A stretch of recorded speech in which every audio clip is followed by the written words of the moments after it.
Como todos los días, nos complacemos en compartir con ustedes el estudio de la Palabra de Dios en tu programa Reflexiones de la Biblia. Hoy, con el tema titulado La lucha, vamos a degustarnos y a deleitarnos una vez más en el estudio de la Palabra de Dios. Bienvenido.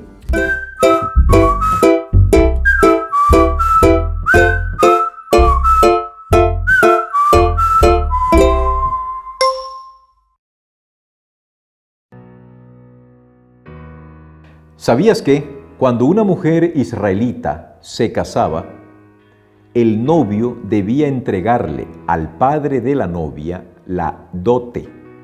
La dote consistía en dinero que el papá de la novia recibía y lo debía guardar de una manera muy celosa y muy cuidadosa en el eventual caso de que ese hombre algún día decidiese irse y abandonar a esa mujer. Antiguamente, separarse de una mujer era extremadamente fácil. Si una mujer roncaba, si una mujer tenía mal aliento, si dejaba quemar el pan, si no atendía bien los menesteres de la casa, el hombre simplemente le daba carta de divorcio y se iba. Y esta mujer quedaba, popularmente hablando, con una mano delante y otra detrás. La dote permitía que en ese caso la mujer que era abandonada pudiese gozar de unos recursos que le permitiesen sobrevivir de manera digna. Esa es la razón por la cual en la parábola que hallamos en el Evangelio de Lucas, el capítulo 15, desde los versículos 8 hasta el 10, la mujer que pierde una de las dracmas se preocupa enormemente. Dice el texto, ¿qué mujer que tenga 10 dracmas y pierde una, no enciende la lámpara y barre la casa? Esas dracmas eran su dote. Entonces la mujer se preocupaba porque tenía que encontrar eso. Si ella la perdía y estando casada, era un problema. Y si la perdía estando abandonada, también era un problema, porque le hacía falta dinero. Así que se ponía a barrer la casa hasta que la encontraba. Y cuando la encontraba, se alegraba enormemente por los dos motivos. Si la encontraba estando casada, el esposo no se enteraba y ella estaba feliz. Pero si la encontraba estando abandonada, también se ponía contenta porque era un dinero que le iba a hacer falta. Así que ¿sabías que en la Biblia la dote es algo muy importante? ¿Alguna vez tú has luchado en esta vida? ¿Alguna vez te ha costado lograr algo? Creo que todos los hijos de Adán, todos los que vivimos en esta isla del universo llamado planeta Tierra, si hay un común denominador es la lucha. Nosotros luchamos por todo y a cada momento estamos luchando. La única diferencia ahí es que Dios está con aquellos que han decidido formar parte de su familia espiritual.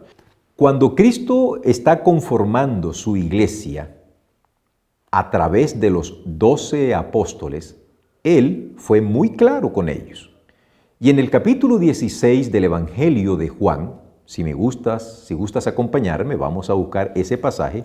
En el capítulo 16 del Evangelio de Juan, Jesús les está diciendo a los discípulos algo que hoy llega de manera como un eco a nuestros oídos. En el versículo 33 de Juan capítulo 16, Jesús les dice a sus discípulos, estas cosas os he hablado para que en mí tengáis paz. En el mundo tendréis aflicción, pero tened buen ánimo, yo he vencido al mundo.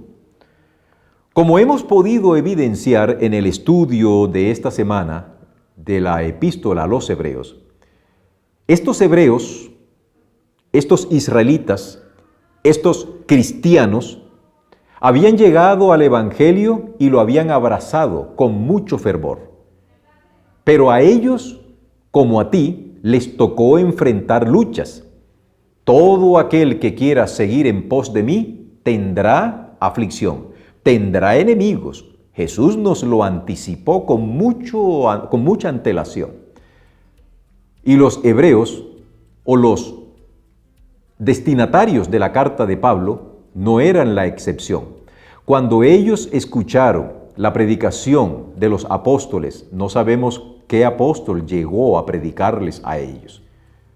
Abrazaron el Evangelio con muchas ansias, estaban en su primer amor, pero como te pasa a ti, como les pasa a más de uno, sufren persecuciones en sus casas, sufren persecuciones laborales, en términos de amigos también se sufren persecuciones.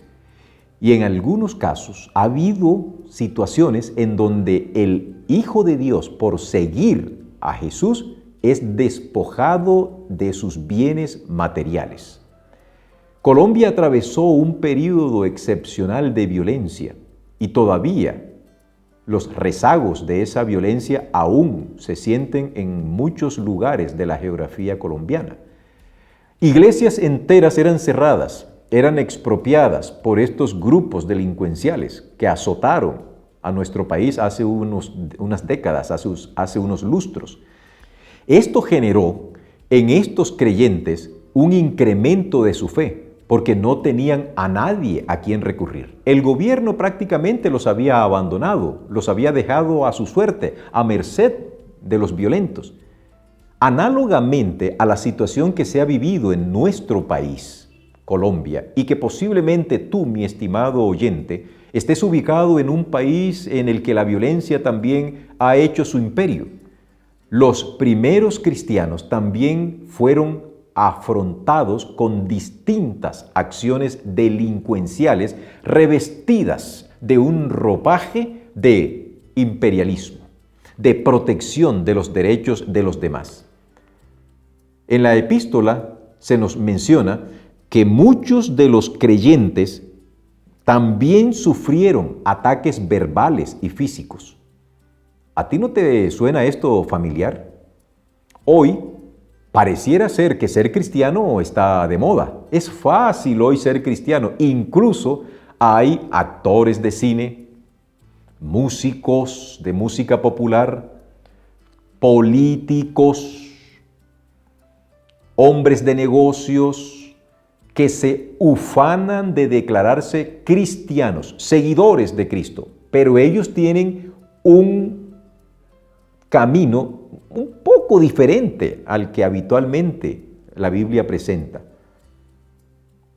¿Han enfrentado estos políticos oposición por ser, entre comillas, cristianos?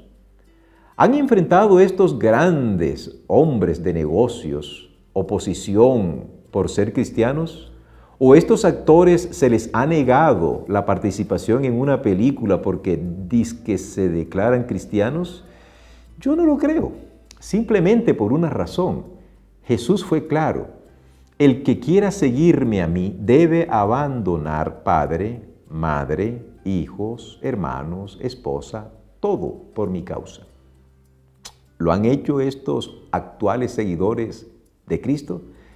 Yo no voy a entrar a discutir la sinceridad con la que ellos están siguiendo los caminos de Dios. No soy quien para emitir tal concepto.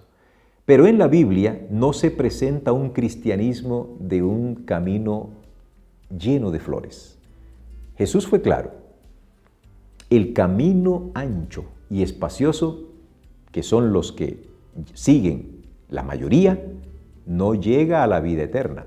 Pero el camino angosto, el estrecho, ese es el que conduce a la vida eterna. Y los primeros cristianos, estos destinatarios de la epístola de Pablo a los hebreos, estaban sufriendo persecución. Los acusaban, hablaban violentamente contra ellos de manera verbal. Tuvieron una lucha sin cuartel todo el tiempo, y es por eso que Pablo les envía esta carta como una especie de oasis, de que ellos tuviesen un oasis en el desierto. Pablo les está diciendo: aguanten, soporten, porque si somos vituperados por amor a Cristo, nos estamos haciendo partícipes de su sufrimiento, así sea en menor escala. Mi querido amigo, mi querido oyente, ¿es posible que en tu casa ya no te hablen? ¿Es posible que en tu empleo te estén mirando de manera desdeñosa? Incluso tus amigos te han abandonado porque ahora eres un tipo raro.